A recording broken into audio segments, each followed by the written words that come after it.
Assalamu alaykum Rayhan, yaxşımısınız? Siz bizəni Global Trend kampaniyamızın ana bazalmanı içken ekensiz. Neticelerinizi aytıp berseniz. Assalamu alaykum yurttaşlar.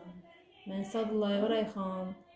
Global Trend kampaniyasının anne bazamlarını tavsiye ettiler. Şunu içiş için bardım kampaniyaya ki bana şu darını verdiler. Ben kesellenip yürüyedim.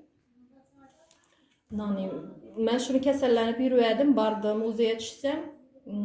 Uzide 2 kistan bar eken turbalada. Ketteleşip ketken eken 7 sant eken miyoman var. Hepatitim var. Şu için bana tavsiye ettiler. Ben barıp şulanı aldım, içtim. 2 ayadan içtim. Doktora kaytat körüke bardım. Şu mene ginekolog menzuratke epresse de verdi bana. Şundan başka çarası yok da verdi. Şunu alıp içkenden ki 2 aydan keyin kayta körüke uzuya barsam kistam yok alıp gitken eken. Tavsiyelere soğurulup gitken. Kağızları elimde duruptu, görsetişim mümkün. Kist neleri ben miyomamam kiçeygen var. Gitedi xuda xalasa. Hepatitlarım yok alğan. Eroziyan barmadı.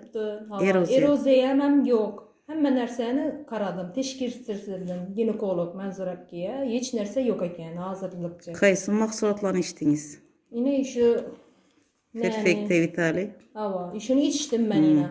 2 kursunu içtim. Yenem ikisi ba içip bitmə, davam etip bitmən.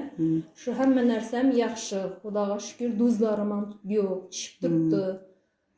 Hemen nersem sağlıklarım yaxşı hazırlıkça. Yine sizlərə şunu alıp içişlərinizin tavsiye etəmən. Dım yaxşı sağlıklarınızın diklenle, sağlıklara bir etibar bulmanla. Alıp içişlərinizin. Yaxşı, rahmet, sağ olun, aman olun. İçişini devam edin. Yaxşı.